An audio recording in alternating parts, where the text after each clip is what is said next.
President Buhari signs Petroleum Industry Bill 2021 into law.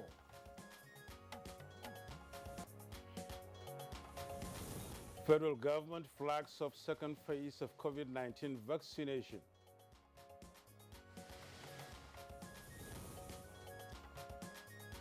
Federal Ministry of Women Affairs to validate national gender policy.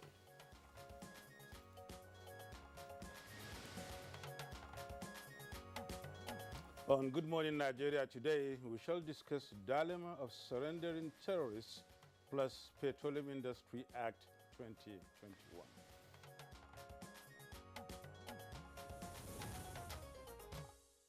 Now, since year 2009, Boko Haram terrorists started unleashing mayhem on the people, particularly in the northeastern Nigeria, following the killing of their leader, Muhammad Yusuf.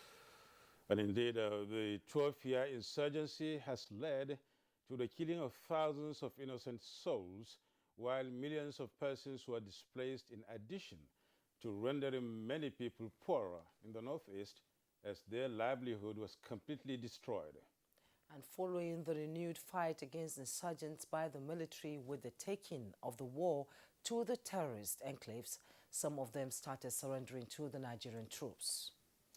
Yes, you're right, Juma, and over 1,600 terrorists have so far surrendered to the Nigerian troops, including some commanders of Boko Haram fighters. Indeed, that is huge, Nadabo. And just yesterday, 186 suspected members of Boko Haram terrorists, comprising of 67 adult males, 54 females, and 65 children, surrendered to troops of Operation Hadankai at Forward Operation Base, Ajiri in Borno State. Now, this development generated mixed reactions among state governments and other stakeholders in the northeast, including community leaders and citizens who are badly affected by the insurgency in one way or the other. And in its reaction, Borno State Governor Professor Babagana Umar Zulum said the current massive surrender of Boko Haram fighters and their families leaves the state in a dilemma, especially on the pros and cons as well as implications of the surrender, with a view to agreeing on a framework for a permanent solution to this emerging situation. In fact, Zulum described the development as two extreme difficult situations. Yeah, extreme difficult situations in this indeed. And as more terrorists are expected to surrender to the troops, how would the people react to it? Are the victims and communities of the insurgency likely to accept their surrender? How would the repentant fighters be de-radicalized, that is, and then reintegrated into the communities to avoid rebellion? Are the states having the capacity to de-radicalize them? And what are the international treaties in handling this category of fighters? These are some of the issues, Juma, we intend to address on the program. I'm Yusuf Nadabu Usman. Thank you for joining us. Indeed, and I'm Juma Yusuf, welcoming you to the program. We are reaching you live on the network service of the Nigerian Television Authority, NTA. And as usual, we have our complimentary segments, but first we have the programs in two parts, and the second part of our discussion will focus on the signing of the Petroleum Industry Bill into law by President Muhammadu Buhari. And as usual, we shall bring you some of our complimentary segments in the course of the program. For now, here is our colleague Tessie Omari with the morning news. Good morning, Tessie. Good morning, Nadabo and Jummai. Good morning, Nigeria, and here is the morning news. President Muhammadu Buhari has signed the Petroleum Industry Bill 2021 into law. Working from home after quarantine as recommended in 5 days quarantine as recommended by the Presidential Steering Commission COVID-19 after returning from London on Friday, August 13, the President assented to the bill Monday, August 16, in his determination to fulfill his constitutional duty. In a statement signed by Femi Adesina, Special Advisor to the President, Media and Publicity, the ceremonial part of the new legislation will be done on Wednesday after days of mandatory isolation will have been fulfilled. The Petroleum Industry Act provides legal governance, regulatory and fiscal framework for the Nigerian petroleum industry. the development of host communities and related matters. The Senate had passed the bill on July 15, 2021, while the House of Representatives did same on July 16, thus ending a long wait since early 2000 and noting another high for the Buhari administration. Federal government says it remains committed to ensuring that Nigerians have unfettered access to safe and effective COVID-19 vaccines. Secretary to the Government of the Federation, Boss Mustafa, and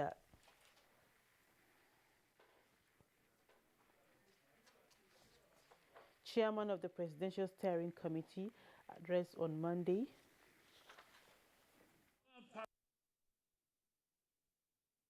It is in your personal interest as a Nigerian, when the vaccines are made available, for you to ensure that you get vaccinated as quickly as possible. Because very soon, you will not be able to travel the world unless you produce an evidence. I would like to assure, on behalf of my colleagues in the media, that we will be there as we've always been in the fight against COVID-19. And meanwhile, the rate of COVID-19 infection remains high, with 584 new cases recorded in the last 24 hours. In the latest figures released by the NCDC, Lagos State still maintains the lead with 201 new cases, followed by Rivers with 149, then FCT 82, Ondo has 73, Ekiti 17, Cross Rivers recorded 13, Oyo 11, Ogun State recorded 9, Delta and Oshun have 8 new infections, Bayelsa and Kaduna also have 4 each. 2 new cases in both Kano and Kwara states, while Sokoto has 1 new infection. Nigeria has 183,087 confirmed cases, out of which 167,310 were treated and discharged, while 2,223 died of the virus. The National Industrial Court Abuja Division has stepped into the dispute between the federal government and the National Association of Resident Doctors over the latter's indefinite strike. Government approached the court through the Federal Ministry of Labor and Employment for its intervention in the crisis. The court said that we cannot pursue this at the moment since it is issue of reconciliation. We are for reconciliation. It is not a do or die matter. We are aware that Nigerians are suffering in hospitals. Gender equality and social inclusion that will enhance better life for women for productivity and national development have been the focus of the National Gender Policy Drive. Ministry of Women Affairs is finalizing efforts to validate the policy document. But we found out that you cannot deal with women without dealing with the system, that is reproducing gender inequality. And you cannot deal with women forgetting that that woman is a wife, a mother, and a daughter of a man. So really what we are dealing with is not particularly the women, but gender relations or power. President Muhammadu Buhari congratulates the president-elect of Zambia on his victory, applauding the people of the country who came out in their numbers to exercise their civic rights, voting candidates of their choice. The president says the development signposts that the prospect of a united, stable and prosperous Africa lies in the power of the people. President Buhari commends President Edgar Lungu for accepting the outcome of the election and a peaceful transfer of power, noting that his patriotic disposition deserves the praise of all lovers of democracy. Highlighting the close and historic relationship between Nigeria and Zambia, the Nigerian leader looks forward to working very closely with the Zambian president-elect for the peace, development and prosperity of both nations. And that's the news for now. Good morning, Nigeria continues with Nedabo and Jumwe after this break. Admission forms into NTA Television College JOS 2021-2022 2-year National Innovation Diploma Program are on sale from 9th of August to 29th of October 2021. Candidates who wish to apply for admission must have 5 O-level credits in relevant subjects including English language and mathematics. The courses available for application include film and television production, broadcast journalism, and television engineering technology. The admission forms can be obtained at NTA Television College or any NTA station nationwide at the cost of 7,500 naira only. Payment for the form is through remitter platform only in favor of NTA Television College. For more inquiries, please call 0803 079 5335 or 0806 980 9807. Management Announcer. When we have love, we'll be able to unite, irrespective of tribe, religion, and culture. So we keep preaching on love. That is the only binding force. Let us love ourselves, irrespective of where the person comes from.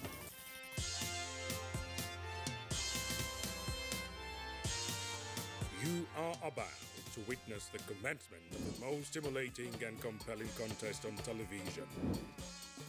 This contest is only for the strong, the intelligent, and the talented. Get ready for the Unity Challenge reality TV show. Coming soon.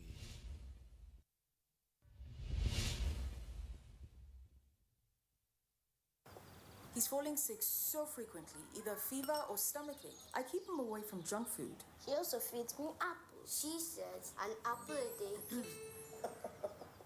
If you want to keep germs away, then also wash your hands regularly with Dettol soap. Meaning? Germs and disease spread through the hand also. For this, use Dettol soap. Dettol protects from up to 100 illness-causing germs. Dettol soap is endorsed by the Nigerian Medical Association. Be Dettol sure. In the last 1.5 years or so since the advent of the COVID-19 pandemic, we've seen massive changes in the way we do things at NPH-CDA. Working with the Presidential Task Force on COVID-19, we were able to actually roll out in the first couple of weeks a massive community-based program that looked at how we could quickly mitigate the impacts of COVID-19 in the communities. So we rolled out a training that involved over 220,000 primary healthcare workers all across Nigeria. We're seeing how we've been able to now achieve pre-COVID levels in terms of the routine immunization services. That is really, really impressive, and really my heart goes out to all of the primary healthcare workers. They've done such an amazing job, along, of course, with all of the health workers that have been in the front line.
Welcome back. Financial expert highlights benefits inherent in the reintroduction of toll gates. Kunle Ade will tell us more.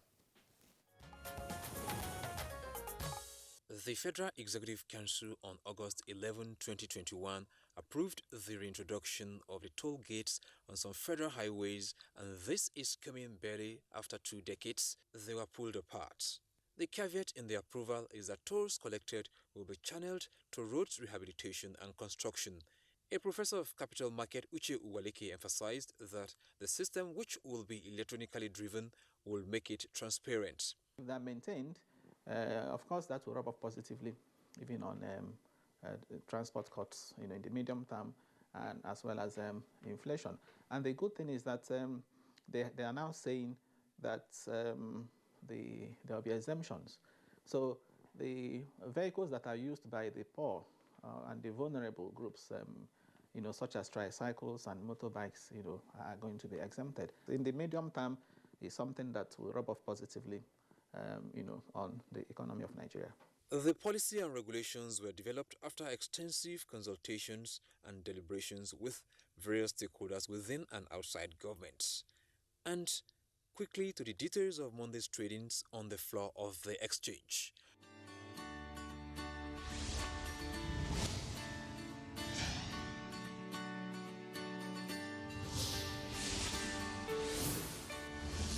With business news, I'm Kunle Adeye. Well, many thanks, Kunle, for the business news. Up next is the newspaper review.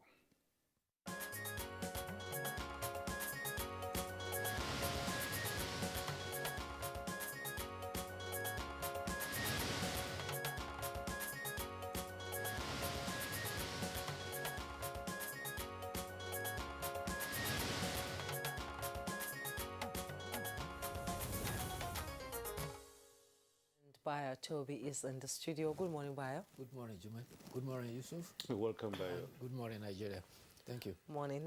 Okay, let's begin the review today with the Nation newspaper. And we begin with, above the masthead, we have 2022 budget to be funded with 4.9 trillion loan, says Minister. 2022 budget to be funded with 4.9 trillion loan, says Minister.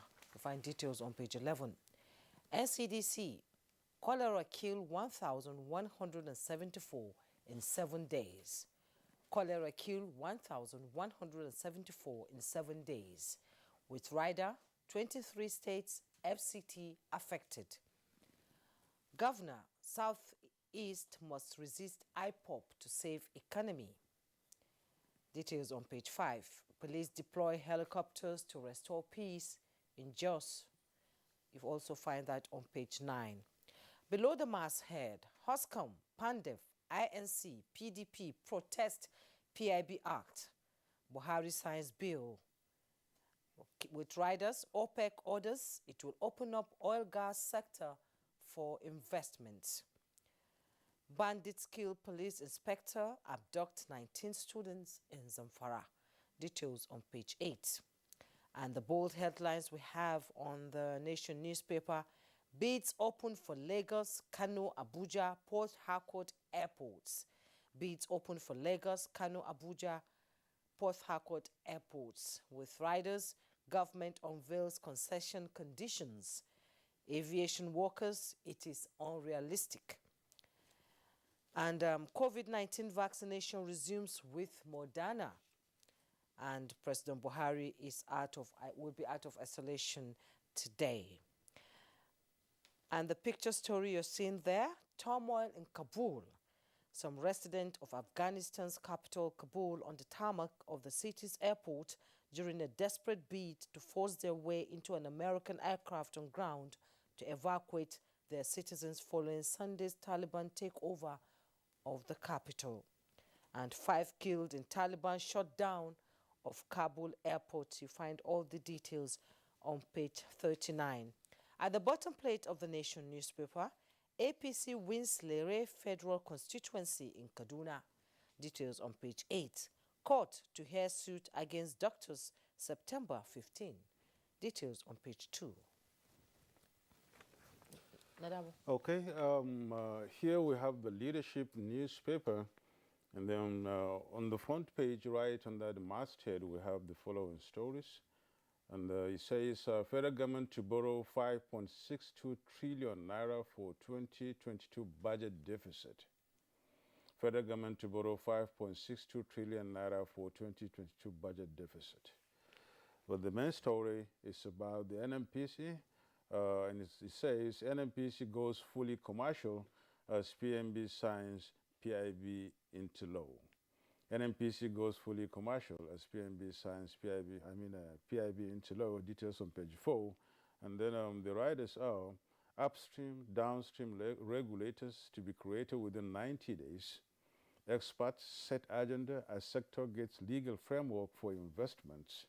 PDP, Joe Youth kick ACF Health president. Saudi Aramco to acquire 20% stake in Reliance Industry Limited. Now, and get details of all this in relation to the PIB signing into law, being signed into law, that is on page 4. On page 6, we have bandits kidnap 15 college students in Zamfara. On page 6 still, why we don't kill repentant terrorists, says the army. And on page 37 of the leadership newspaper, Taliban takes over Afghan presidential palace. Now, IBB is 80, and eulogy says IBB turns 80 today. That's going to be on page 7. And then finally, the picture story here, I mean, it's about the signing of the bill, PIB by the president. And then another picture down there, which is a little bit interesting, is about Sanusi, Lamido Sanusi. He says, I'm not interested in politics. You get details of that on page 6. Bayo, what do you have? Let's start with the Petroleum Industry Act. President yesterday gave Nigeria a Petroleum Industry Act. He signed the Petroleum Industry Bill that has languished within the corridors of the executive and the legislative arm for over 2 decades into law.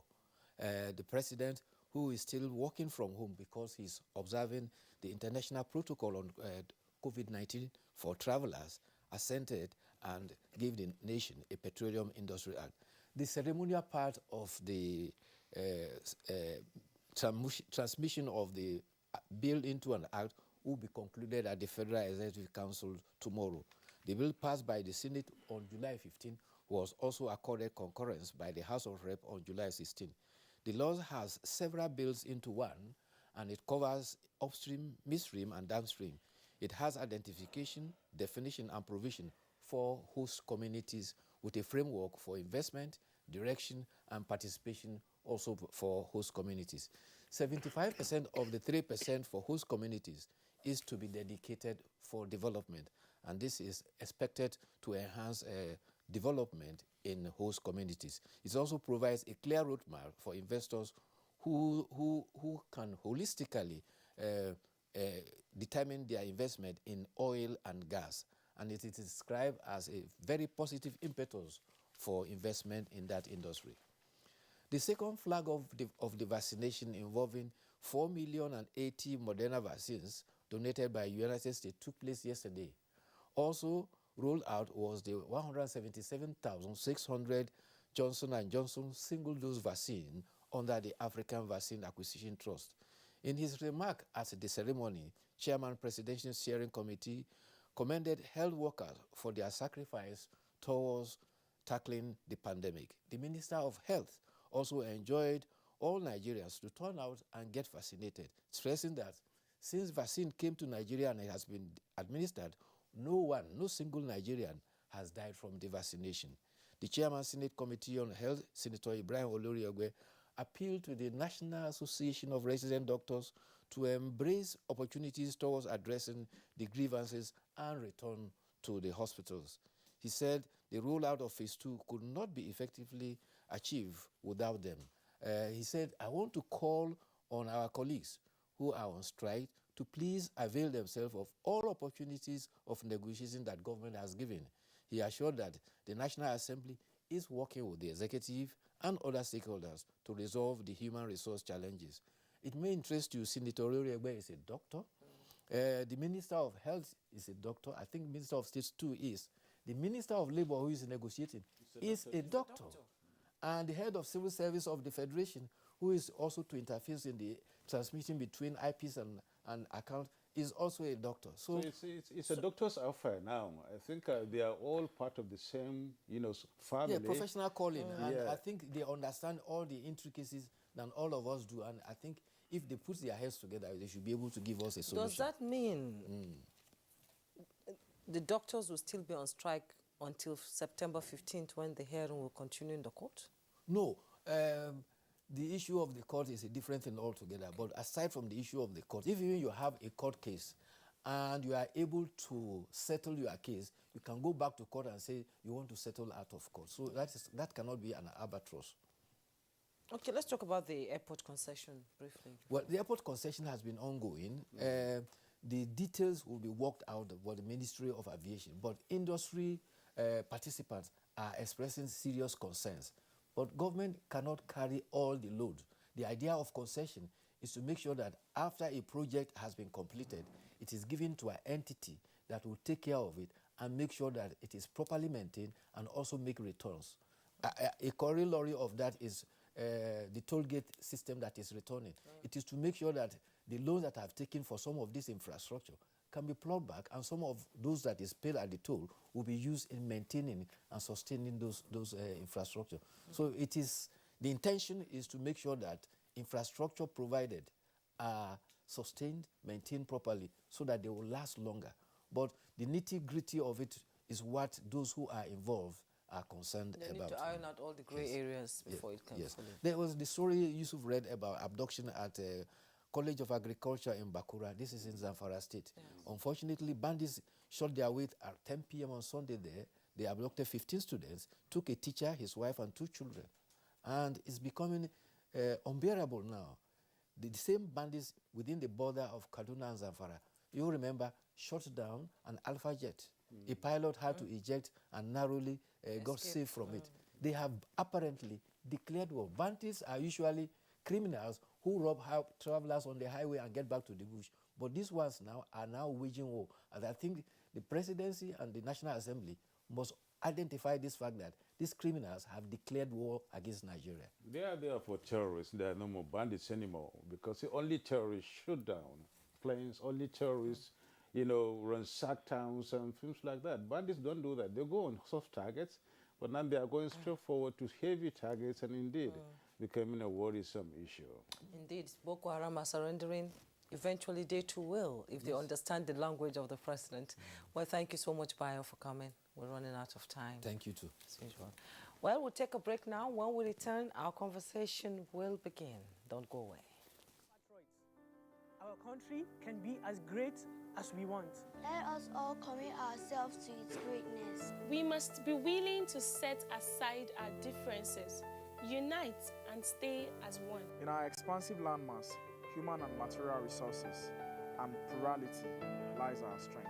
Let our challenges lead us to rediscover our common ground, and together, let's find solutions. This will take some time, so it requires patience, tolerance, and forgiveness from every one of us. Let all hands come on deck to protect and transform our country. Let us unite and see each other not as adversaries, but as brothers and sisters. Together, we can build a better Nigeria for ourselves and for the next generations. This message is brought to you by the National Orientation Agency, NOA, with support from Nigerian Television Authority, NTA.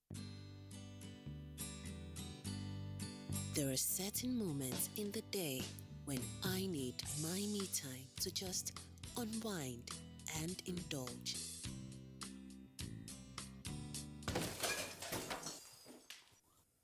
What is this? The Cadbury goodness is in every pack of Cadbury 3-in-1 hot chocolate, making you feel cheerful and pleasant. Now available in 30 grams and 450 grams. My son has always dreamt of being in the spotlight. That's why I give him Bornvita for everyday vitality that gives him the strength to pursue his dreams.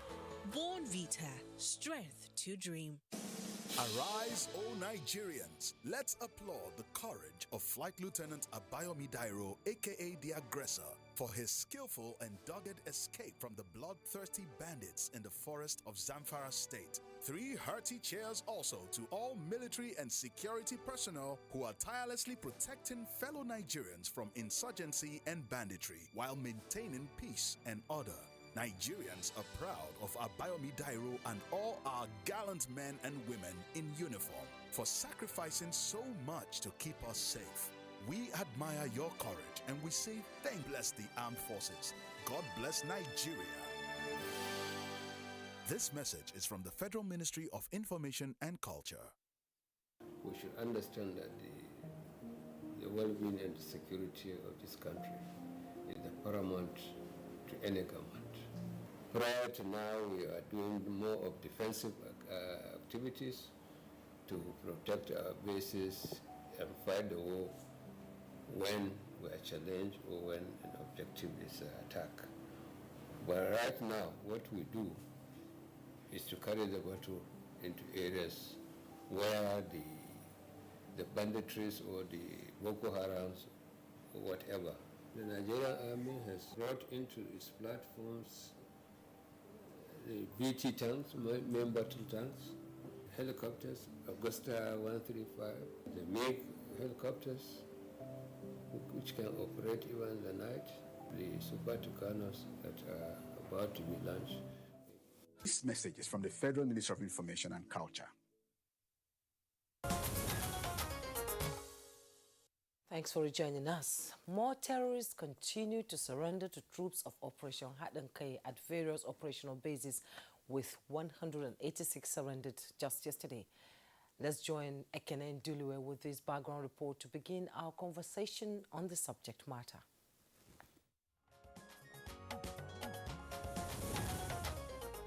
For years now, the Boko Haram terrorists have remained a top-tier threat to Nigeria, Africa's most populous country.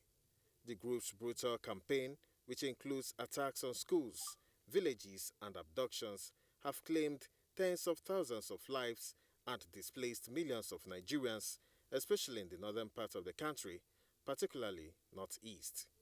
Through these years, Nigeria, with its neighbors, continued military offensives against this group to reclaim territories under siege. Successes recorded in these attacks have been limited, as the insurgents still hold sway in several communities in the northeast region, especially Borno State. However, the war against Boko Haram recently took a new twist. 1,500 of them in Borno State have surrendered to the military authority. In the wake of the mass surrender of the insurgents, Governor of Borno State, Babagana Umara Zulum, says he is facing a dilemma over their reintegration into the wider society. In the few months, we have started witnessing gradual return of peace to Borno State. Then we must commend the effort of the President and Commander-in-Chief of the Armed Forces. We must commend the efforts of the Nigerian military, paramilitary, and our current civilian JTF and hunters. What is the implication of this surrender? How best should the repentant terrorists be handled? Guests on Good Morning Nigeria will be giving their perspectives in a moment.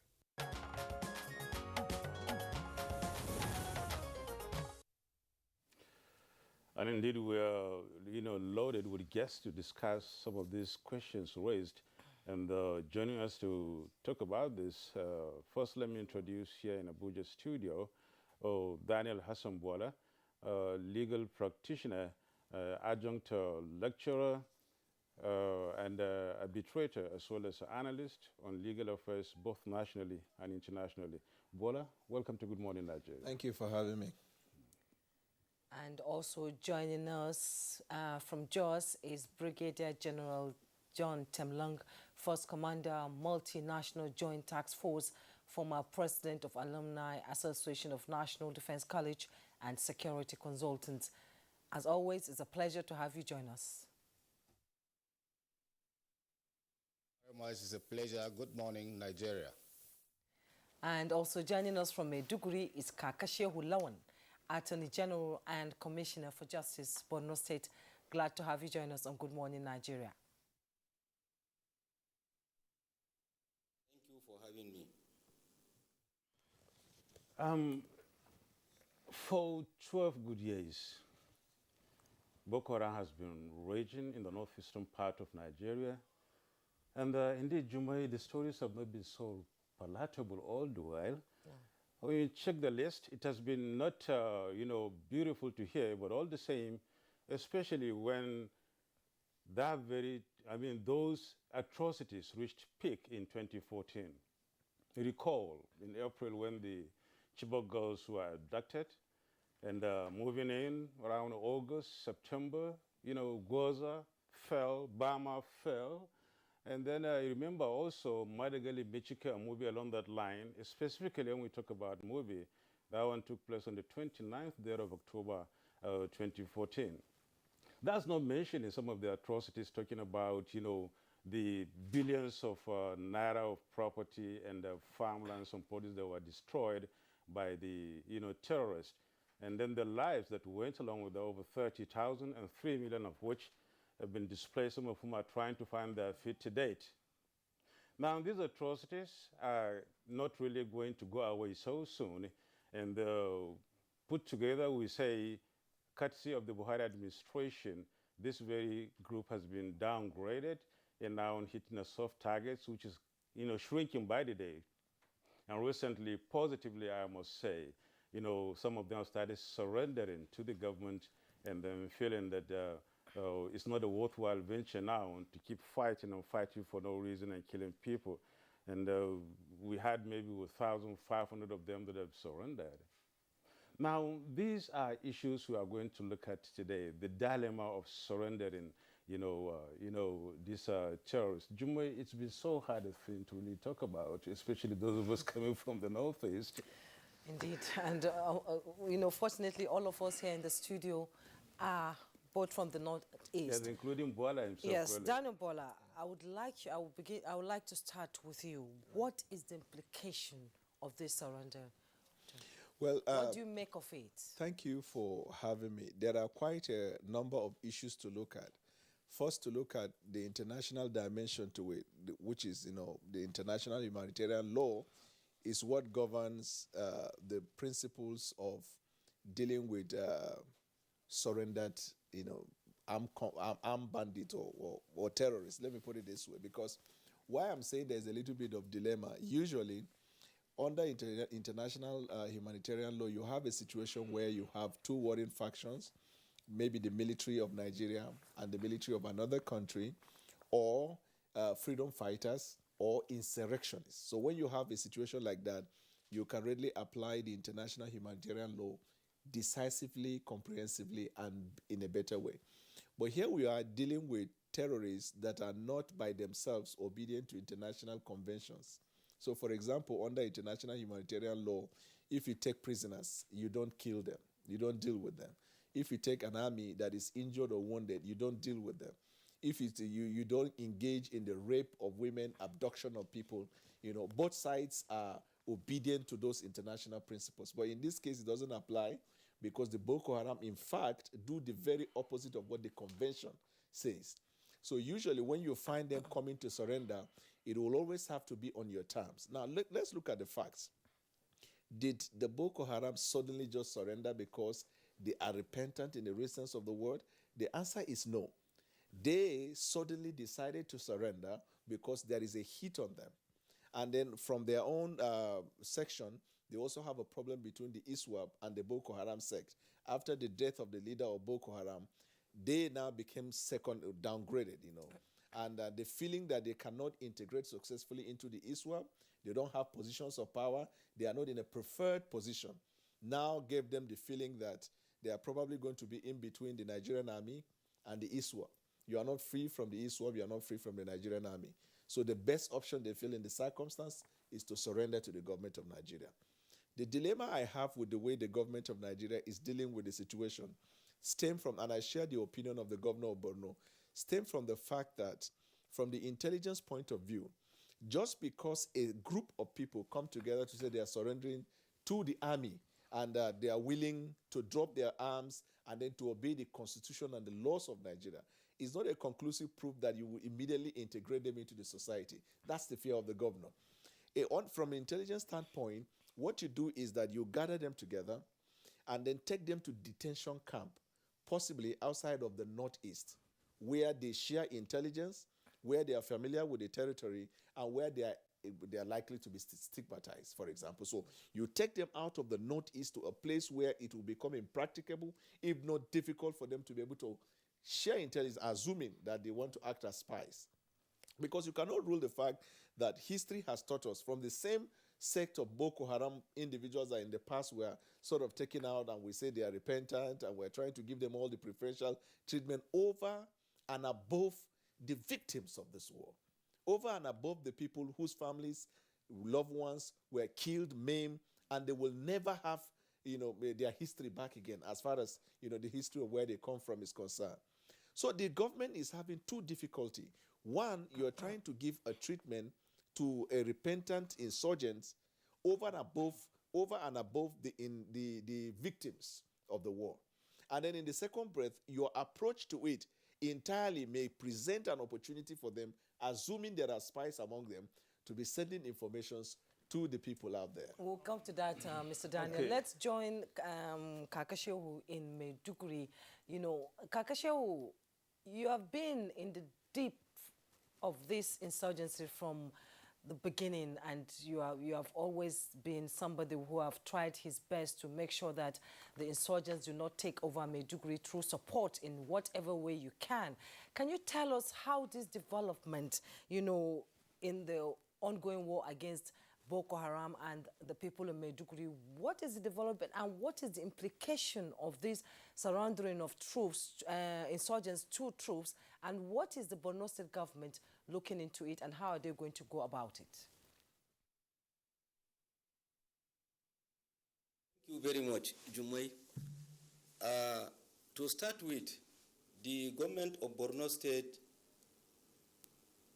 under the able leadership of His Excellency Professor Babagana Umar Azlim, welcome the idea of surrendering of sect members to the government of Nigeria. And on the other hand, we also have mixed reaction over the activities of the surrendered terrorists. Just like my learned friend over there, Daniel Bola, said, the government is faced with a dilemma. Dilemma in the sense that most of the victims of this insurgency are living in Borno State. And these repentant or surrendered terrorists are coming in the name of laying their arms to be reintegrated into the society. One, we are happy that they are surrendering, thereby reducing their powers and skimming down their ranks. On the other hand, we are faced with a situation where the residents of the state would find it very difficult in accepting this repentant Boko Haram to be in their midst from the onset. Now, what the governor is trying to do is to go on a high-level consultation, which he has started already. Yesterday, he was at the defense headquarters to see the chief of defense staff. He will also see the president of the country. He is going to engage traditional rulers, religious leaders, community leaders, and victims of this insurgency with a view to coming to a round table to see how best to treat these terrorists. The government of Nigeria, under the able leadership of President Muhammadu Buhari, prior to now has established what is known as Operation Safe Corridor. Now, the governor, being the chief security officer, is in the forefront of providing logistics, calling for these terrorists to lay down their arms in collaboration with the Nigerian military. The Nigerian military has the way advising both the government of Nigeria as well as government of Borno on how to treat this matter when the high-level consultation is concluded. But for now, relatively, the state is calm and these terrorists kept on surrendering. This is the situation we are in here in Borno State now. Many thanks, Kakashi Hulaun, Attorney General and Commissioner for Justice of Borno State. Let's move on to Jos and then hear from Brigadier General John Temlong, the first Commander Multinational Joint Task Force and President of the Alumni Association of National Defense College and Security Consultant as well. What do you make out of this surrender of this Boko Haram terrorist? And, you know, against the background of what Kaka said and what Boala said, the dilemma of the authorities in trying to deal with this situation? Well, thank you very much. I want to go along with what Daniel Bola, the barrister, and Kaka said. The dilemma is there. It's not something new. Fortunately, when I was president of the Alumni Association of National Defense College, we envisaged this, and we held a national security seminar addressing these issues. That when what will happen at the end of the crisis?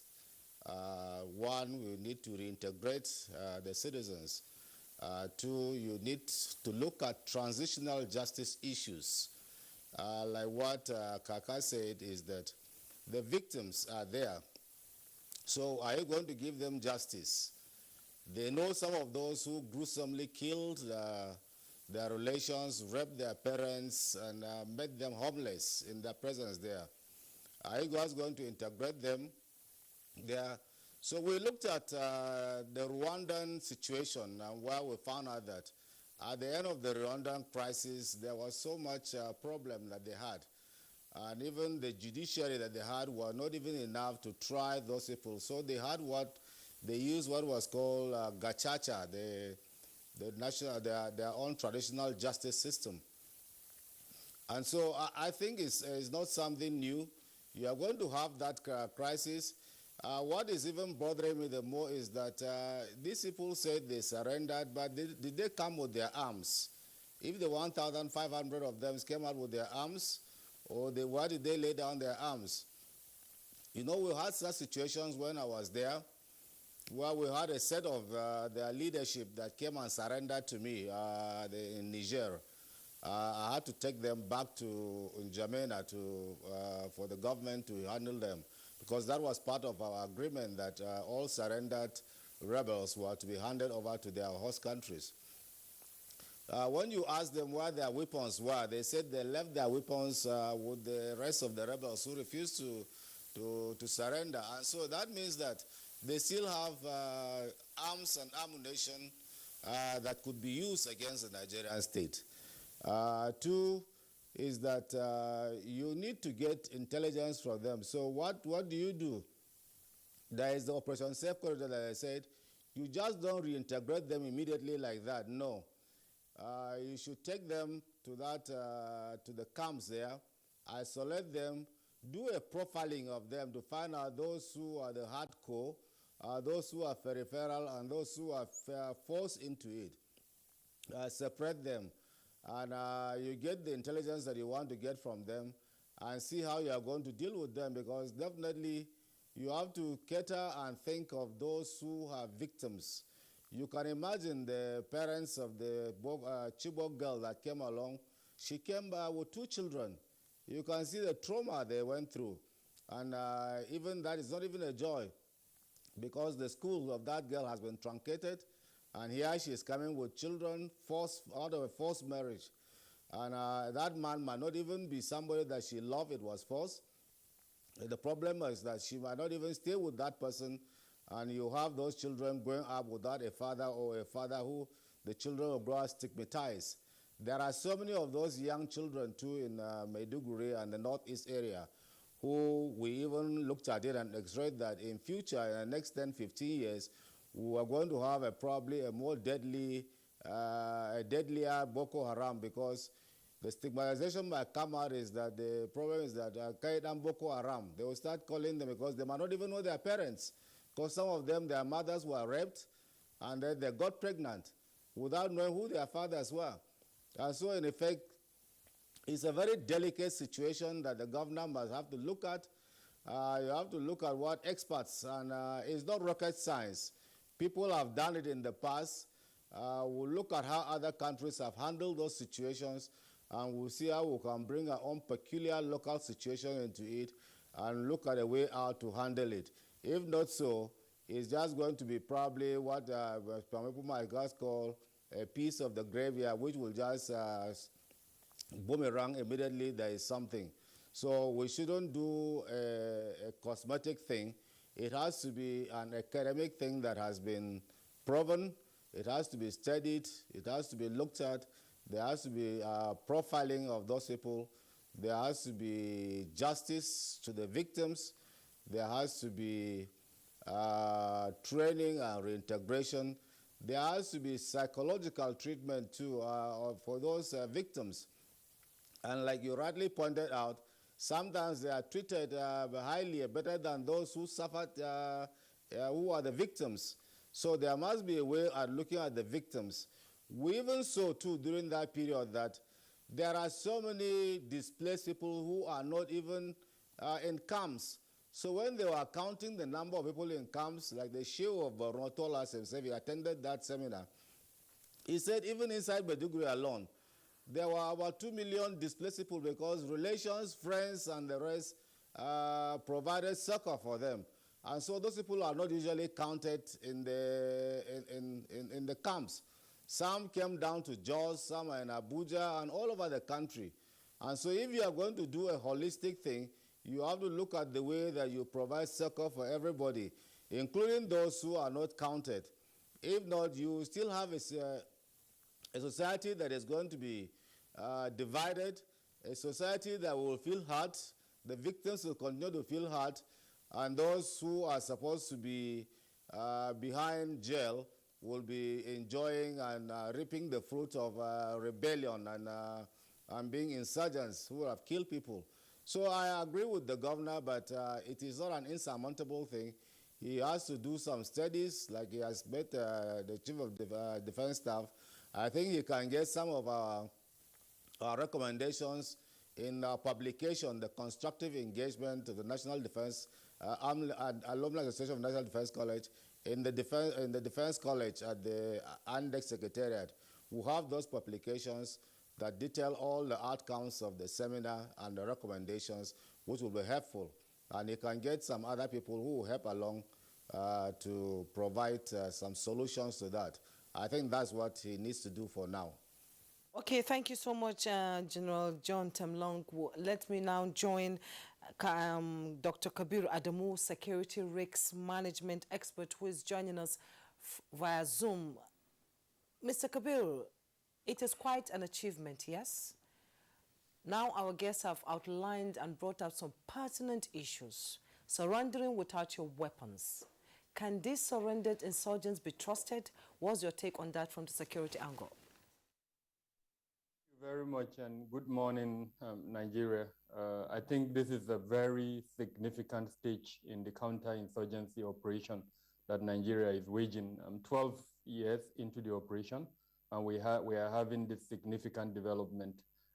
It's a very good time for Nigerians to say thank God and to also appreciate the efforts of the Nigerian military, of course, and of the Commander-in-Chief of the Armed Forces, President Muhammadu Buhari.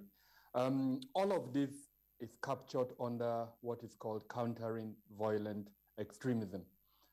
It is an approach to counterinsurgency that envisages such developments where the other side, that's the side that the state is fighting, would surrender. And so under that effort, you have three components that are very important to this conversation. One of them is what is called strategic communication, where the Nigerian state will communicate to both Nigerians and the world on the counterinsurgency operations. In other words, repentant, as it were, terrorists, why are they surrendering? What is the objective of their surrendering? What advantages does their surrendering have through strategic communication? And for that instance, I would like to commend NTA for even having this program, because it is an aspect of strategic communications. Nigerians will listen to it and they will understand why these groups are surrendering. Now, having said that, the other two components that are important to this conversation are what is called counter-radicalization and then de-radicalization. Now, just to put it in layman's terms, one of the reasons why these terrorists are being conscripted is ideological. They've embraced a version of Islam that allows them to strap bombs on themselves to go and kill people. Now, all of a sudden, the assumption, and I say this with a sense of responsibility, the assumption is that they have renounced this ideology, and so they are coming into the fold of society in order to live as normal persons. And that places on us the moral burden whether to accept them or not to accept them. And I know the other guests have spoken about this subject. But the good thing is, like I said, we already anticipated this. So we have Operation Safe Corridor. Now, I don't want to go into the discussions on why Operation Safe Corridor is not the institution that is receiving this group, because ideally that is what it should be. Operation Safe Corridor should receive them, put them through this counter-radicalization effort, so that at the end of a period, say 1 year, 6 months, they will be evaluated on the basis of whether they have renounced this ideology or not before they are released into the society. Now, the third point, which is de-radicalization, for me, is absolutely important.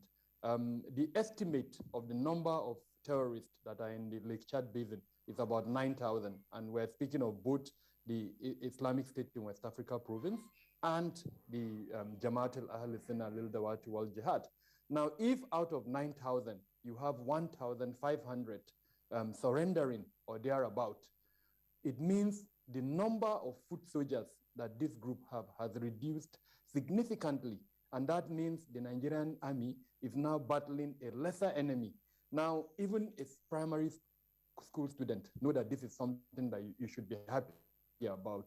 Less enemies to fight, and it means you are at least gaining some progress, or in some instances, you can even say winning this war, as it were. However, because that first point that I have made has not been managed properly, Nigerians unfortunately don't understand it. And so I'm seeing a lot of criticism. And I'm sorry to say, even unfortunately from government officials that are very high up there, they see the development, but they don't understand how to interpret it. So that is where strategic communication comes in, where all the arms of government that are involved in communication should be able to communicate this to Nigerians in a manner that Nigerians will support the counterinsurgency operation, so that at the end of the day, would have all of Nigeria supporting it. And then, of course, and that would help in winning the hearts and minds of the population. Now, having said that, some of the issues that came up with the other guests is the issues around why we are pampering these repentant terrorists. And again, that is where strategic communication has failed. President Buhari created the Ministry of Humanitarian Affairs, Disaster Management, and what else, headed by Malama Sadia. Now, that ministry has the sole objective of meeting the needs and requirements of, as it were, victims of terrorism, of course, and victims of other conflicts that are in the country. And currently, it is what is called the super ministry, because frankly, it has the highest budget in the country. And so I think it's unfair. It is actually not appropriate if we now say that these victims of terrorism are not being attended to, when specifically a ministry has been created to attend to them. Now, whether through monitoring and evaluation measures and mechanisms, that ministry is meeting its objectives, that's not the remit for me to discuss here. It's left for experts in monitoring and evaluation to measure that. But in terms of structures that government has attempted to put in place, I think government has done well in terms of its attempt to meet the needs of the victims of this terrorism. And incidentally, under that ministry, or at least an aspect of it, is the Northeast Development Commission that has its specific responsibility to develop aspects of the Northeast. Again, that is another component of this CVE that I spoke about. For anyone interested in the CVE, it's a component that is being managed by the Office of the National Security Advisor, even though unfortunately the military appears to have a face in that component. Ideally, it should be the Office of the National Security Advisor. And the last time I checked, there are about 12 or more government ministries, departments, and agencies that have responsibility in this CVE component. So I'll stop here. Perhaps in the course of the conversation, I'll expand on one or more aspects of what I've said. So, Kabir Adamu. Well, let's look at these issues he raised. The successes being recorded at the moment is as a result of what the military call Hadin K, and that's the operation they are, engaging in, having to have a synergy among themselves, and then attacking these terrorists and taking the fight to their enclaves. And so we have this positive development. Kabir Adamu raised, this pertinent question, which invariably he didn't ask it anyway. But let me just put it to you. Right. There seem to be, these structures on the ground. OPSC, Operation Safe Corridor, is there. Minister of Humanitarian Affairs is there. Northeast Development Commission is there. Borno State government is there. All right? The non-governmental organizations are there. Now, these are supposed to be structures that are in place that are supposed to deal with this issue of surrender or the surrendering, Boko Haram terrorists. Do you see that synergy playing out? Or, I don't know, how do you feel about these structures? Are they really working? I think they are if they are not. They will if they have not been doing that. Because we are now having a conversation at the very early stage of the surrendering. And usually it will take time for the various agencies and departments or even committees of government created for that purpose to be able to take control of that. But at this stage, they are still with the law enforcement because you still have to run them through a processing period. You still have to extrapolate information from them. And that's where the issue of intelligence is relevant, because just because somebody comes out of the bush... I'm not interjecting here, but I really want to point out the fact that Right. Operation Safe Corridor has been there for 2-3 years now. Right. It has been doing what, Kabir Adam mentioned, de-radicalization and the rest Right. of these counterinsurgency measures. Because I do not have the facts of the modus operandi of that Operation Safe Corridor, but I trust in the Nigerian military. And I trust in their operation. In fact, the reason why we're having a conversation today that the Boko Haram terrorists are surrendering is because of the successes of the military. But it does not stop at the militarization point of view. And that's why I think that Kabiru has outlined various forms and ways by which they will be processed and dealt with. But it seems most of our conversation, except if, like he said, in strategic communication, we have not been given the proper information as to the procedure they are taking in dealing with them. The natural impression that an average Nigerian has is that these individuals are being received like foreign envoys to the country, which I think sends a very bad signal to the people, because it then gives the people the impression the best way to have the attention of government is to commit heinous crimes. Now, if you look at it from the criminal justice point of view, the fact that people come out of the bush and say they've surrendered does not obfuscate the relevant laws. We have Terrorism Prevention Act, and the offenses committed under the act are punishable by the provisions of the act. Then the question you ask yourself, the fact that they've surrendered, does it then again take away the provisions of the law? Because evidently, two things the government will have to do. Number one, either to reach a plea bargain with them, and then the volume of intelligence they provide now determines how you deal with the crimes that each and every one of them committed, how you're going to deal with it. And then, secondly, you will mitigate the offense that is being committed. So, for example, if you are going to charge them for the highest form of crime, that the punishment will be death. If they provide intelligence that is very relevant, I'm talking about usable intelligence, not telling us what we already know, telling us the details of the act. And that's why I like what the general said.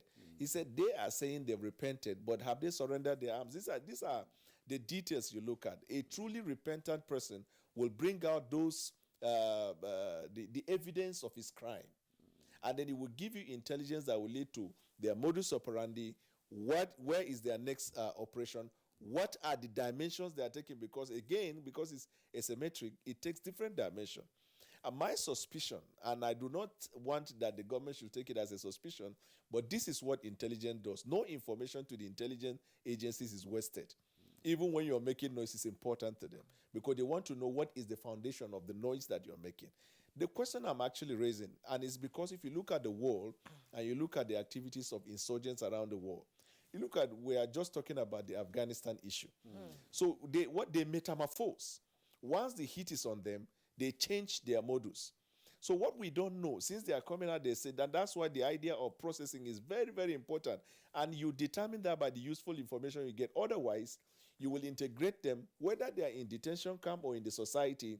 They are now able to come lawfully, so to speak, into the society to then collect intelligence. You must take away all means of electronic devices from them. So the conversation is like you're pampering them, when in actual fact, they should be out of circulation. because you have to have enough time, and I'm not talking about 1 month or 2 months or 6 months, to be able to get in detail why are they suddenly surrendering. Under international humanitarian law, there are grounds for which people surrender. So, for example, most of their armies are injured. You will see them saying they are handing off. They were no longer interested in the battle. Or you've taken away their command and control center. They can no longer operate. They say, okay, we are surrendering. Or you've killed their commanders. You know, there must be a degree of injury you have inflicted on them based upon which they are making up their mind. In this case, suddenly you heard. But before they confess that they are going to surrender, I have heard, at least I've read on social media, how that the Nigerian army are urging them to surrender. Then on another occasion, we heard the government of Borno State is also urging them to surrender. I know based on the ideology of radicalization, they cannot just wake up from sleep and then come out of the bush and say we are surrendering. So are they coming, and not all of them, are they coming to collect intelligence? One, are they truly surrendering? Two, so we shouldn't be talking about pampering at this stage. We should treat them with cautious optimism until you are able to extract from them information. And the volume and the quality of information you get will determine whether the person has repented. I can't come to you and say, I've changed my ways. I'm no longer smoking. I'm no longer fighting. And then all I'm saying is that I've changed. You ask me, so what have you changed from? I tell you I've changed. So in what area can I prove that you are not going to do what you're used to doing? You see me from tomorrow. Definitely the information I'm giving you will not be satisfactory. But if I come to you and I start giving you facts that your intelligent people can then verify in the operations of the individual, then you will see that as genuine change. These are areas that I believe they are very vital. Yes, indeed, they are very vital, and it is known that this was also achieved through collective efforts by the military, through massive campaign, jingles sponsored by the military, and advocacy by Islamic scholars and family members. I'll now join Kakashewu Lawan to ask him how it was processed and how did you go about it that led to the surrender of these insurgents. What other processes did you use apart from militarization? Well, thank you very much. Now there are a number of processes that were used in urging the terrorists to lay down surrender. One of such process or one of such factors that led to their surrender was the massive campaign embarked upon by our gallant armed forces by reaching a medical outreach to IDP camps, and there they talk in a very civil language, urging them that those of them that are in the bush can equally lay their arms, come out, and then they will not be killed. Some of them do listen to this. The governor of Borno State is also in the forefront of calling on the terrorists in the bush to lay down their arms and surrender to the government. And he has equally said, whoever that lay down his arm, return to the security agencies and surrender himself, would be treated with human dignity. Thereby, some of them have listened to this call. Well, some of them that were rescued by the Nigerian military after an offensive operation were also, I am now talking about those that were held captive, were treated with human dignity. So having seen that their wives and children were treated fairly by the military as well as the government of Nigeria, some of them felt, yes, if we surrender, we are going to be treated in the same manner. Now, a number of them were surrendered because there was heat on them by both the military as well as the opposing sect, that is the conflict between ISWAP and JAS, just like rightly posited by Malam Kabiru. The conflict that led to the death of Shekau between the Islamic State of West African Province and Jama'atu al-Sunnah Lidawat wal Jihad made some of them to surrender because the heat that is on them from the Nigerian military is enormous. If you leave the Timbuktu Triangle, for example, to the shores of the Lake Chad, you are leaving entirely a territory that is dominated by Jazz to another territory that is fully dominated and controlled by ISWA. That you are not going to. The enemies must clash and fight themselves, which is also to the advantage of the Nigerian military. So these and other factors actually made them to surrender. And what I want to reiterate here is, despite the fact that they are coming out in large numbers, they are being profiled. One thing they said, they don't want to be taken directly into custody by the military, which the military receives them, they profile them, and the next point after profiling is not to go and detain them in military detention facility. They are to be taken to this Operation Safe Corridor for de-radicalization, just like Malan Kabiru said. In that Operation Safe Corridor, we had caused to graduate some badges. I was there personally to interact with them. Islamic clerics were there to preach to them what the Holy Book says about living peacefully with one another. Some of them are truly remorseful after going the de-radicalization process. But this thing is not, just like Daniel Bola said, something that can be done within a short period of time. It has to be holistic. The radicalization camp for now is in Gombe. We received some repentant Boko Haram sometime last year in Mora under the Multinational Joint Task Force. They were ferried down to Maiduguri. The agreement we had with them, I represented the governor, sat with them, with the commander Multinational Joint Task Force. They told us if they are not treated badly, some of their colleagues will surrender. Now, our agreement was to ferry them directly after profiling to Operation Safe Corridor. But somewhere along the line, they were kept in a facility for almost 8 months. That halted the surrendering of some of them. So there has to be sincerity of purpose.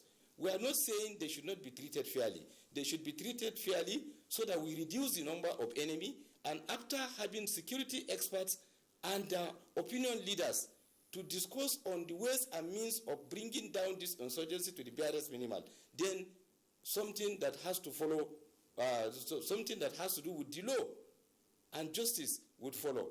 Transitional justice is very important. We are not free. Just like my friend Boala said, we can mitigate punishment for them. Rather than killing them, we can sentence them to terms of imprisonment.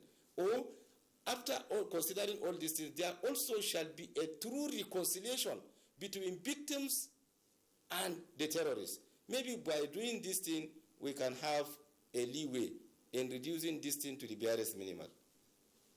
Thanks, Kakasho. Brigadier General John Temlon, let's dig a little deep into this dilemma to see how we can come out of it successfully. Talking about the Operation Safe Corridor against the background of what Kakasho said and how these, repentant militants were received, and the negative story about how some of them could stay up to around months, 6 months, 8 months in a facility that was not, the OPSC, facility.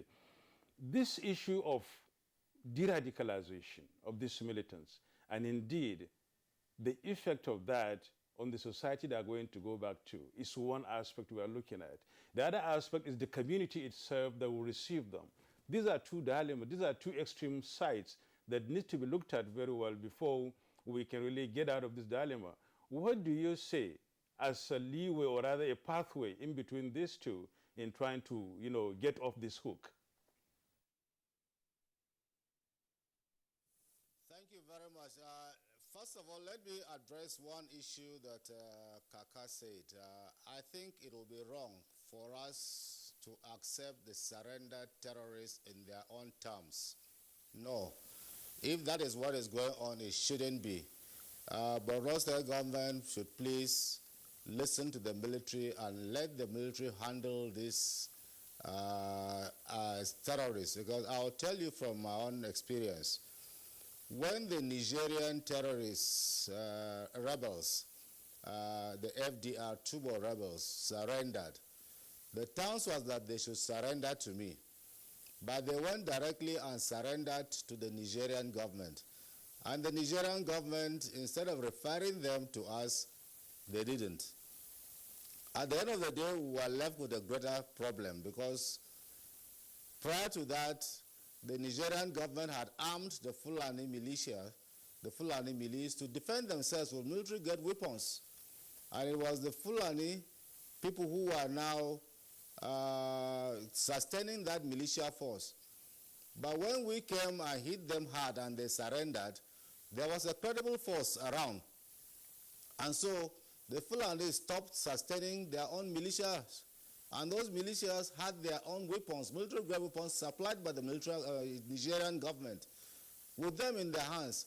And so they started spilling into Nigeria, where you had Kwanta with some accents, French accent or foreign accents, along all our roads, reaching almost up to the one that they attempted, the governor of Benue.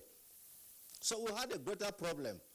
So I think we should handle this thing properly and professionally, because the end state of government to the military was that they should, and I believe that was my own strategic objective, was that I should defeat the threat, to restore the territorial integrity and restate civil administration in the areas that were under their control.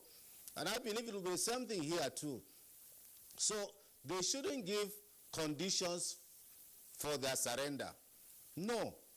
They should come out, they will be treated in line with international laws, just like Barrister Boala has said.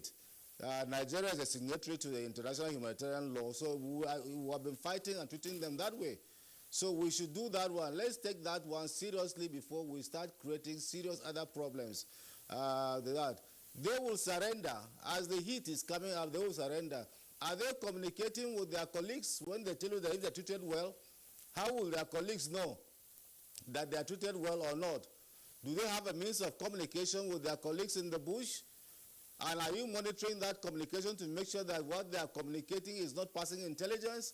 I think there is more to that, which has to be done properly by the professional military. So I think that's my caution, and I think that it should be taken seriously. The other aspect we said, the Operation Safe Corridor itself, like you said, is not a purely military affair. What the military does is to provide the facilities, provide the security, and then have their own intelligence too, who are trained, either psychologists, clinical psychologists, and then the operatives, to get some of the information that they want. There are international NGOs and governments that are involved in the de-eradication process. And so it's funded too. And so once that is done, it should be done simultaneously with the victims. There has to be something done for the victims. We brought that out clearly in our national security seminar, that the victims themselves have to undergo some psychological treatment too, because they are under serious trauma. Before you bring them together, they would have reached a level that there has to be some forgiveness and there has to be some repentance. So you just don't come and put them together, and we have talked about this transitional justice issue. I'll give you an example. A young chap was seen, I think he was about 10 or so years old, in a IDP camp. And they asked him, what are you going to do when you grow up? What do you want to do when you want to grow up? And his answer was to kill Boko Haram. At that age, that was his mindset, because he has seen how Boko Haram has traumatized him and made him homeless, probably killed his parents. He himself lost no other relations. So what he is growing up with is to grow up and revenge the murder or the treatment of, by the program around to his parents or his community. You have people who are the richest. The mode of even moving out of those communities, those who even abandoned their communities, were different. Some were in the prayer ground, some were in mosques, some were in churches when their communities were overrun, so they ran. Some were able to move out some of their things out before they overran their communities. So you could see at a time, the richest people in the community sometimes become paupers.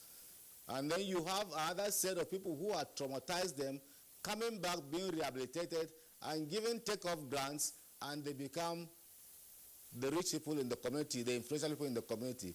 So it's a very delicate thing. It has to be handled simultaneously, and you must provide for the victims. And those victims too must be able to forgive and let go. But then for them to forgive and let go too, you must provide something for them to live on. Because if he goes back and forgives and he has no means, absolute means of livelihood to live the way he is, the greatest thing is that he will be looking at those persons with this. In the smallest opportunity you have, he will turn the tide on the other person. So we need to handle it seriously in a better way. And we need to move those people away, because the state government do not have the capacity and the wherewithal to keep those number of people and keep them under and secured. They can escape from there. How are you going to do it? Are you going to use police? So you need to take them to a secure environment. What the US did was to move some of those people to Guantanamo Bay in Cuba, where they couldn't even escape. So you need to do that. You need to move them away from Maiduguri to Gombe or to some other locations. And then from there, you start the profiling, you separate them, and then you start the de-radicalization process. I think the military offensive is quite effective.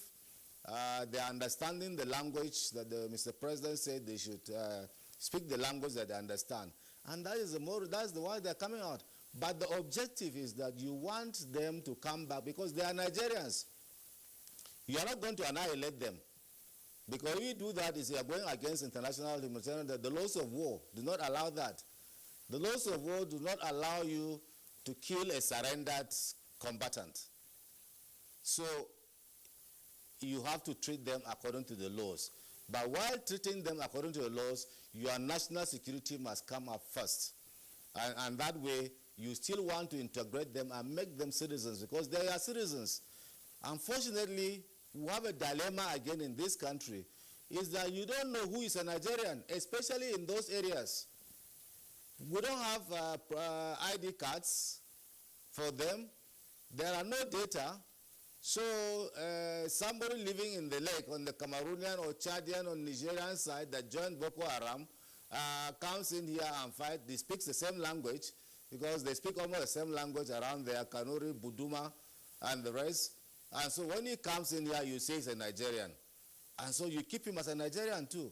So these are very complex issues. And I believe that the National ID Card Project must up. It's so unfortunate that this thing has been jinxed for a long time, that we must get this National ID Card. It's a very national security infrastructure that is important that you have, that all our citizens must be captured in the database. You have their biometric and you have their ID cards, that those who are foreigners you know, those who are locals you know. As it is now, if all of them speak Kanuri, speak Fulfulde, speak Buduma, and the rest, what do? They are Nigerians. As far as they say they are Nigerians, whereas they're not Nigerians. And you are going to treat them the same way as Nigerians. So I think we need to, it's quite a complex thing. It's not just a matter of theory now, but this is a matter of practical, that this is the reality that we have on ground, that we have to handle this thing professionally in a way that national security of Nigeria is uppermost, and to get these people back as good citizens of this country. That will be the only way that we can get it out. Thank you. Indeed, General Temlong, thank you so much for your response, and you've raised some, pertinent questions. We're in a dicey situation in Borno right now, and I believe most people would not like to be in the shoes of Governor Zulum. He's in between the deep blue sea and the devil. Let me now join Kabir Adamu. You outlined, so many issues here.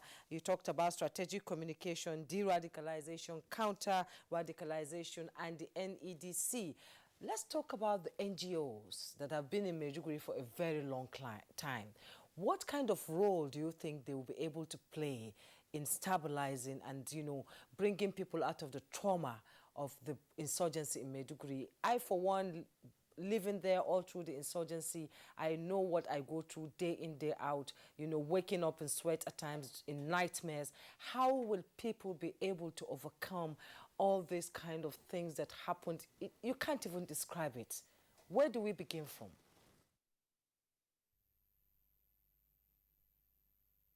Thank you, Malama Jumai.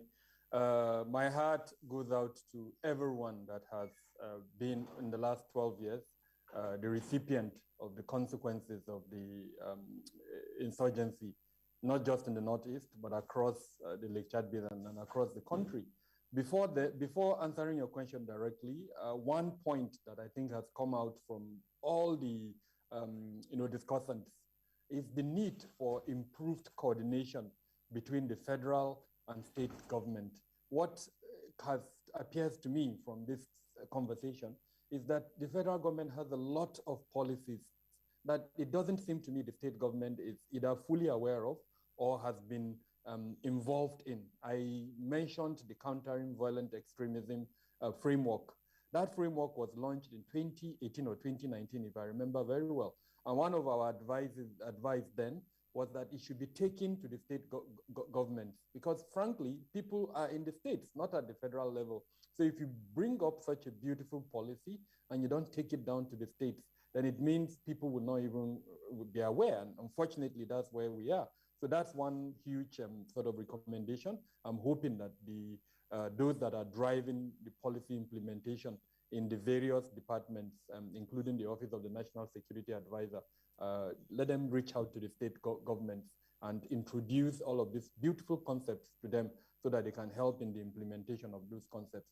Now, having said that, with regards to your specific question, the answer is in psychosocial support. And I'm very delighted to mention that several non-governmental organizations, both national, that's local, as well as international, have been involved in this psychosocial support, where they help in reducing the impact and the consequences of the counterinsurgency issues to the various populations. There are so many things, starting from deprivation to debt, to name them, that impact people and that unfortunately as a country we are not attending to. But a lot of these non-governmental organizations have been doing an amazing work. Another aspect is documentation. Unfortunately, as a country, that's an area that we are not so good at to document issues. And I know a lot of non-governmental organizations, including governmental ones like the UN as an example, they support a lot in that regard. Because frankly, how can you plan when you don't even have the number of the victims as an example, or those that have been impacted by these issues? So again, this is another area. And I must commend the Borno state government. It has been amazing in terms of its effort in coordination, in bringing both the government side and the non-governmental organization side. Borno State has a development plan. It has set up a ministry of, I can't remember the designation very well, but something to do with coordination. And it has appointed persons with huge expertise in that field that are coordinating between government policies and the non-governmental organizations. Because the danger, and that's what we have seen in the past, at the last count, there were over 100 international non-governmental organizations in Borno. Now, if you don't coordinate their activities, it means there will be duplication of efforts. It means, unfortunately, sometimes you'll be subverting government effort. So what the Borno state government did was to create that ministry and then to enhance coordination. And that has really helped in terms of the delivery of some of these issues like the psychosocial support. Then let's not even forget the development effort itself, as well as the humanitarian effort. A lot of NGOs are involved in that. And this humanitarian effort has a range. Sometimes it's subsumed under the acronym WASH, where you have to do with water, hygiene, sanitation, name them. So a lot of that is being done at the level of the state government. Like I said at the beginning, what I think is absolutely important is to enhance coordination between the federal and state government so that we can have an instrument, a kind of mechanism where we have monitoring and evaluation, and that you can now look at where you are, and then in the next 6 months, next 12 months, you are able to evaluate what you've been able to achieve.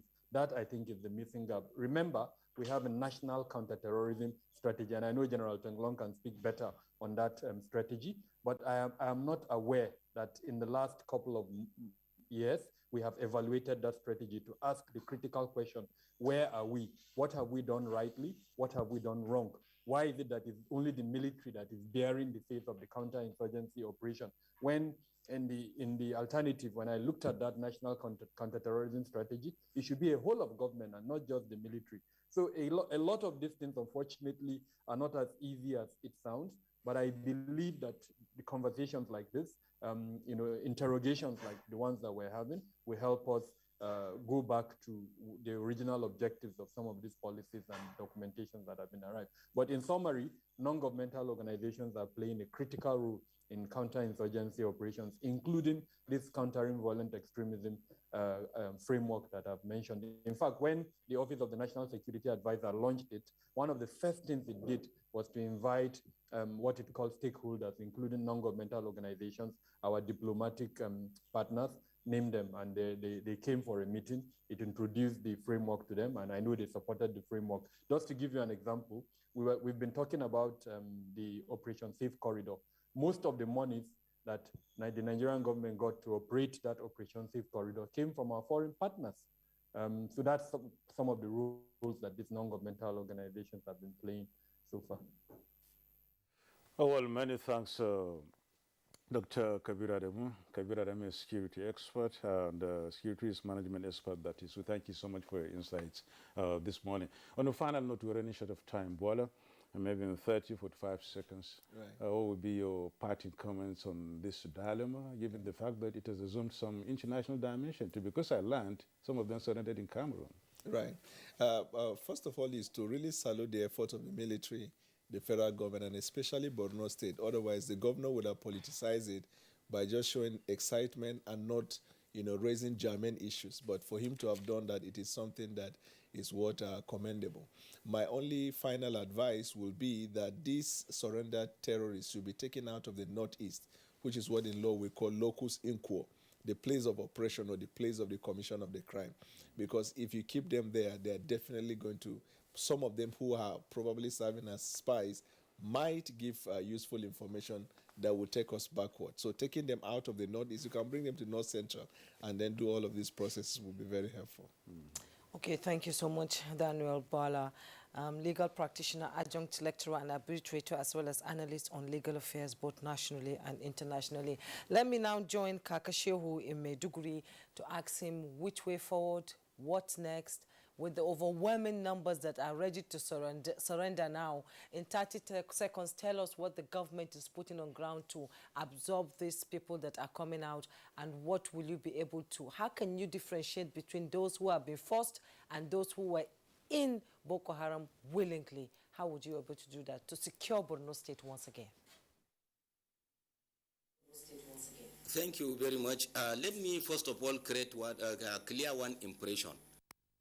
State government has never negotiated and or sat with terrorists to surrender to them. It is directly between the terrorists and the military. We only facilitate. When I said we went to Mora, the first we agreed. The agreement was between the first commander and then the coordinator Operation Safe Corridor. So we have never, as a state government, agreed to terms with terrorists. This, because General Tenlong said he wants to advise the state government. We have never done that, and we can never do this. Secondly, I agree with him that we don't have the capacity to receive these terrorists and keep them here. The federal government has to come in and do something about this. I agree with him entirely. Then thirdly, he said it is very difficult to distinguish between Nigerians and non-Nigerians. To some extent, yes, but the essence, we have immigration officers that are part of this process that are screening. The Kanuri that is spoken in Nigeria and that of Niger and Chad are quite different. So with expertise from the immigration service, even without ID card, they can do the needful. Then now to your question. Borno State government is willing and is ever ready to do all that it will take within the limited resources at the disposal of government to ensure that Borno is secured and these people are taken out of Maiduguri to wheresoever the federal government designated for their de-radicalization, we are ever ready to support the military and all other stakeholders to ensure that Nigeria get rid of this insurgency. Thank you very much. Kakashehu Lawal, Attorney General and Commissioner for Justice, Borno State, thank you so much for coming on the program and shedding light on what is happening in Maiduguri, which is indeed a great achievement, and we hope it will get better. And Brigadier General John Long, First Commander, Multinational Joint Task Force, former President of Alumni Association of National Defense College and Security Consultant, thank you so much for coming on Good Morning Nigeria. As always, we appreciate your input. We'll take a break right now. When we return, our second conversation will begin. A new edition of TV Guide is out exclusively with Governor Simon Lalong of Plateau State. Since assuming office, our rescue administration has pursued the path of peace and reconciliation and restored confidence among people of different ethnic, religious, and political persuasions. Peace is back on the plateau. We are building world-class infrastructure in roads and opening up opportunities for innovation. The edition is a compendium of mind-blowing stories for your reading pleasure, ranging from entertainment, economy, sports, media, politics, family, and lots more. Pick up a copy and keep abreast with issues and trending features within our space. TV Guide, very incisive, very educative and compelling. Grab a copy at the vendor near you or any NTA station nationwide. TV Guide, your indispensable companion. He's falling sick so frequently, either fever or stomachache. I keep him away from junk food. She also feeds me apples. She says an apple a day keeps... If you want to keep germs away, then also wash your hands regularly with Dettol soap. Meaning? Germs and disease spread through the hand also. For this, use Dettol soap. Dettol protects from up to 100 illness-causing germs. Dettol soap is endorsed by the Nigerian Medical Association. Be Dettol sure. We should understand that the well-being and security of this country is the paramount to any government. Prior to now, we are doing more of defensive activities to protect our bases and fight the war when we are challenged or when an objective is attacked. But right now, what we do is to carry the battle into areas where the banditries or the Boko Harams or whatever. The Nigerian Army has brought into its platforms the VT tanks, main battle tanks, helicopters, Augusta 135. They make helicopters which can operate even in the night, the Super Tucanos that are about to be launched. This message is from the Federal Ministry of Information and Culture.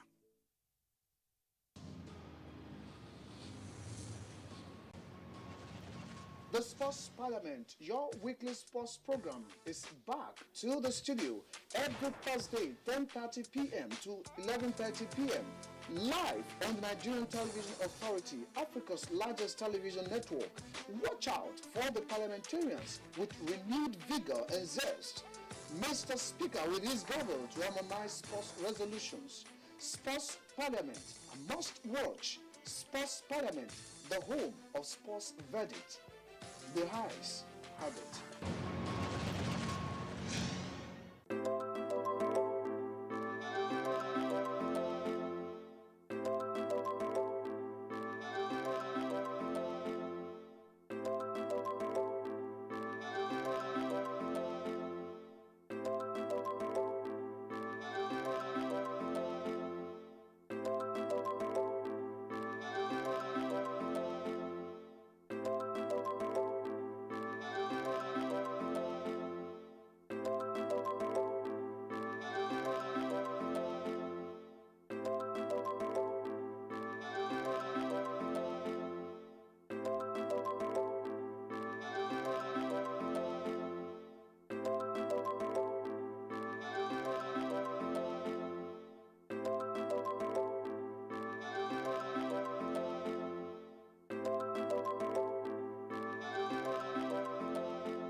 Welcome back. Now, 3 days after his return from medical vacation in the United Kingdom, President Muhammadu Buhari signed the Petroleum Industry Bill 2021 into law. And the Petroleum Industry Act now 2021 provides legal governance, regulatory and fiscal framework for the Nigerian petroleum industry, the development of host communities and related matters.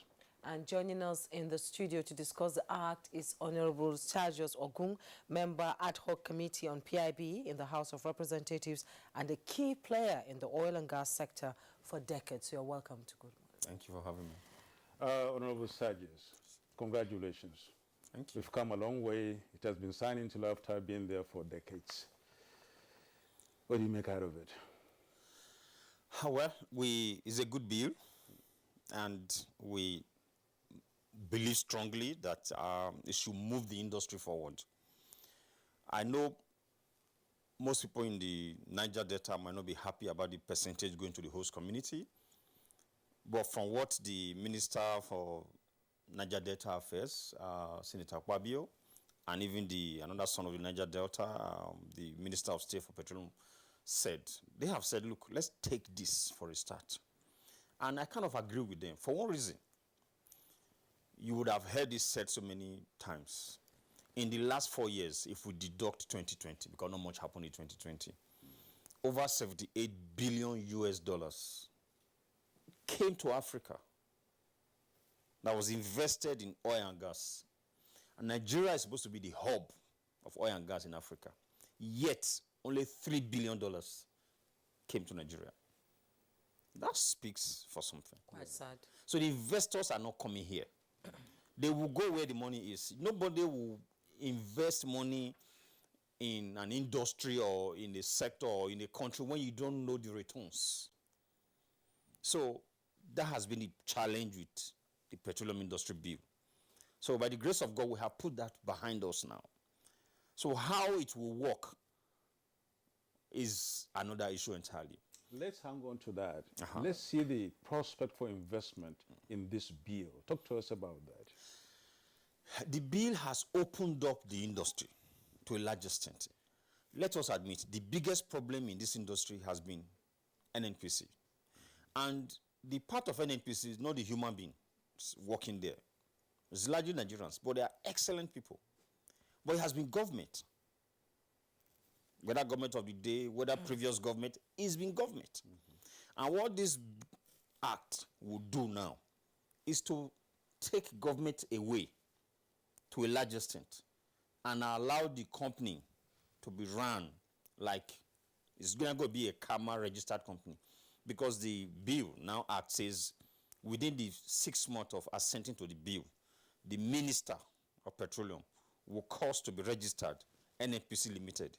It's going to be a KAMA registered company. Okay. So it's not a corporation under government anymore.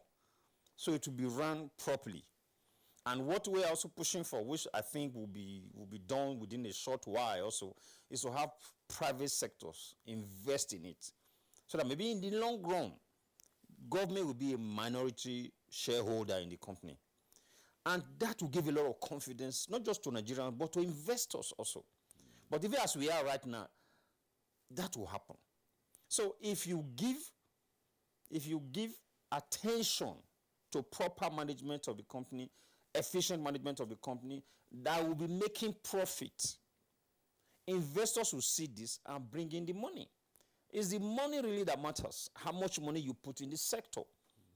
But the confidence is not there right now.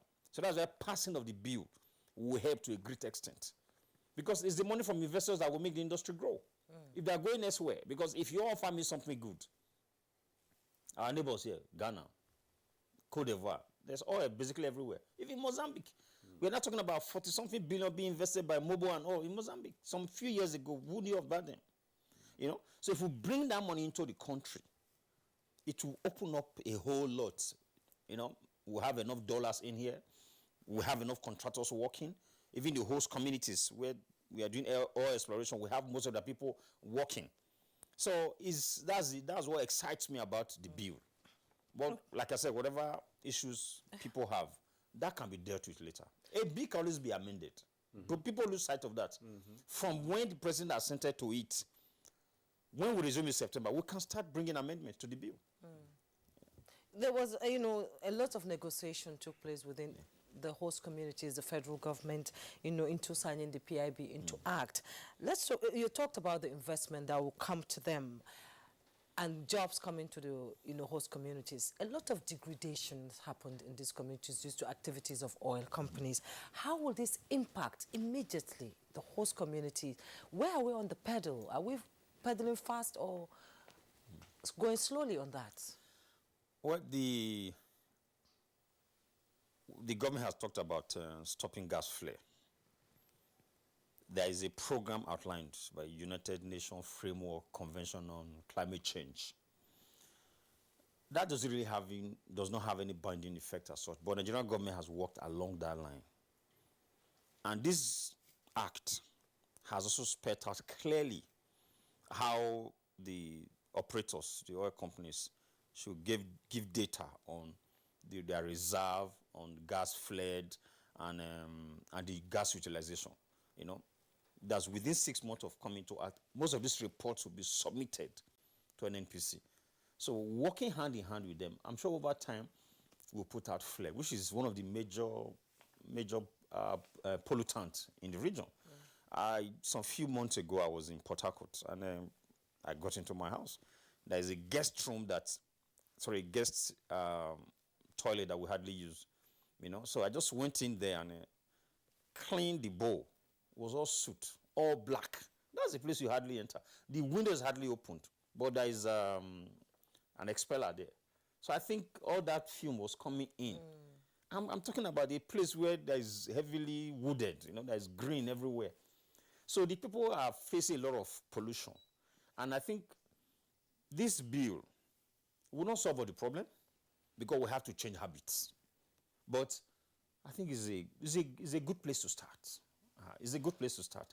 Because one thing about the host community that we've talked about now, whatever comes to them from exploration, the government has also said, yes, we are phasing out gas flare, but a percentage of that, the money from gas flare will no longer come to government, will be added to the host community fund.